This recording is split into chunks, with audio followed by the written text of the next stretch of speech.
브라이언 캠프 조지아 주지사는 지난주 각 카운티 셰리프국에게 자택 대피령을 따르지 않는 사업체를 단속할 수 있는 권한을 부여한 바 있습니다. KTN 취재진이 현재 조지아주에서 확진자가 가장 많이 발생한 풀턴 카운티의 셰리프국에 연락해 답변을 받았습니다. 어떻게 또 얼마나 단속을 할 것인지 보도에 김용성 기자입니다.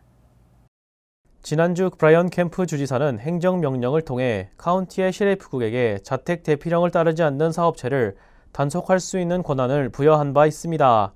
KTN 취재진은 해당 명령의 시행에 대해 확인하기 위해서 풀턴 카운티 셰리프국에 연락을 했습니다. 풀턴 카운티 셰리프국은 단속 시행과 관련해 지역경찰서가 자택 대피령 위반을 단속 중이라고 밝혔습니다. 만약 심각한 위반이 발생할 경우 지역경찰서와 협력해 조치를 취할 것이라고 밝혔습니다. 자택 대피령 동안 운영이 가능한 필수 업종의 종료에 대해서는 주 지침에 나온 내용을 따를 것이라고 밝혔습니다. 운전자를 멈춰 세워 목적지를 확인할 것이냐는 질문에는 필요한 경우에는 그렇게 할 수 있다고 밝혔지만 대부분의 시민이 통제에 잘 따르고 있는 만큼 아직은 필요성을 느끼지 않는다고 밝혔습니다. 자택 대피령을 위반한 사업체에 대해서는 행정명령에 따라 적법한 권고 절차를 따를 것이라고 밝혔습니다. 만약 처벌을 하게 된다면 경범죄로 처리될 것이라고 밝혔습니다. 조지아주의 자택 대피령은 4월 13일까지 유지될 예정입니다. KTN 뉴스 김용성입니다. 조지아 보건당국에 따르면 조지아주에서 하루 새 확진자는 1,504명, 사망자는 100명 늘은 것으로 집계됐습니다. 에센스에 위치한 한 요양원에서 10명 이상 사망한 것으로 확인됐습니다. 오늘의 조지아 코로나19 관련 소식을 종합했습니다. 조지아 보건당국의 오늘인 7일 정오 발표에 따르면 주 내에서 실시된 검사량은 총 33,773건으로 집계됐습니다. 어제보다 1,989건이 늘은 겁니다. 그런데 하루 새 확진자는 1,504명, 사망자는 100명 늘었습니다. 이로써 주내 확진자는 8,818명, 사망자는 329명으로 집계됐습니다. 조지아주 에센스에 위치한 프루이테스 그랜드뷰 요양원에서 최소 10명이 사망한 것으로 공식 확인됐습니다.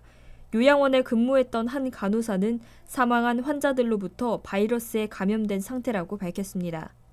피드몬트 병원은 신축 병원동의 일부를 4월 13일에 조기 개방할 것이라고 밝혔습니다. 기존 일정보다 4개월 가까이 일찍 개방하는 겁니다. 해당 병원동에는 400개의 침대와 10개의 수술실이 있는 것으로 알려졌습니다. 카이샤 바텀스 애틀랜타 시장은 코로나19로 어려움에 처해 있는 주민들을 위해 임대료를 지원해줄 방침입니다. 바텀스 시장은 애틀랜타 하우징과 함께 시에서 제공하거나 애틀랜타 하우징 관련 주택에 거주하는 주민들에게 임대료를 지원해줄 것이라고 덧붙였습니다. 이번 지원에는 하우징 초이스 바우처 프로그램, 즉 주택 혜택 프로그램 수혜자도 포함됩니다. 이번 혜택을 받기 위해서는 최근 소득 명세서와 임대료 등 관련 서류를 제출해야 합니다. 영국 가정폭력 상담기관 레퓨지에 따르면 코로나19 확산을 막기 위한 이동 제한령이 내려지면서 지난달 30일부터 일주일간 가정폭력 신고 전화가 25% 증가했으며 홈페이지 접속은 150% 급증했다고 밝혔습니다. 지역 내 도움이 필요하신 분들은 전국 가정폭력 핫라인 800-799-7233 또는 웹사이트 theHotline.org 또는 911을 기억해 주시기 바랍니다. 코로나19 사태가 장기화되면서 각 가정은 물론 기업에서도 안타까운 소식이 이어지고 있습니다. 연방정부가 얼마 전 2조 달러 규모의 경기 부양책을 통과시켰었는데 여기 여러 중소기업 대상 구제책도 있었습니다. 내 옵션은 무엇이 있을지 김용성 기자가 종합했습니다. 연방정부는 코로나19로 인한 경기 침체를 극복하기 위해서 다양한 중소기업 구제책을 준비하고 있습니다. 중소기업이 신청할 수 있는 지원은 크게 3가지가 있습니다. 긴급경제재난융자 EIDL, 경제재난융자 어드밴스, 임금보장 프로그램 PPP입니다. 경제재난융자는 500명 이하의 중소기업과 개인기업이 신청 가능합니다. 재난이 일어나기 전부터 발생했고 재난이 발생하지 않았으면 지불할 수 있던 비용만큼 신청이 가능하며 최대 200만 달러까지 받을 수 있습니다. 해당 비용은 임금, 임대료 등의 사업비용에 사용이 가능합니다. 해당 융자는 최대 30년 만기에 연 3.75%의 이자율을 가지고 있으며 대출을 받고 1년 후부터 이자 지불을 시작합니다. 경제재난융자 어드밴스는 경제재난융자를 신청한 중소기업에 최대 1만 달러를 지급하는 제도입니다. 융자를 신청한 후 며칠 이내에 지급됩니다. 이 금액은 만약 이후에 융자 신청이 거부되더라도 상환할 필요가 없습니다. 직원 유급휴가, 직원 임금 등 사업 비용에 사용이 가능합니다. 임금 보장 프로그램 PPP는 500명 이하의 중소기업에게 2달만큼의 임금 비용을 지급하는 제도입니다. 조건을 충족했을 경우에는 이후에 연방정부가 전액 상환 면제를 해줄 예정입니다. 월 임금 비용의 2.5배만큼 신청이 가능하며 융자를 받은 이후 임금 삭감 혹은 인원 감축을 했을 경우 이후 상환 면제액이 줄어들게 됩니다. 융자의 일정 비율만큼은 임금 비용에 사용해야 하지만 남은 액수는 임대료 등의 사업 비용에 사용할 수 있습니다. 상환 면제를 받지 않은 금액에 대한 이자는 연 최대 4%이지만 현재 1%로 고정되어 있습니다. 임금 보장 프로그램의 경우 4월 3일부터 신청이 시작됐으며 6월 30일까지 신청이 가능합니다. 상환 면제는 이후에 직접 신청을 해야 합니다. 은행마다 시행 여부가 다른 만큼 은행에 직접 확인할 것을 권장합니다.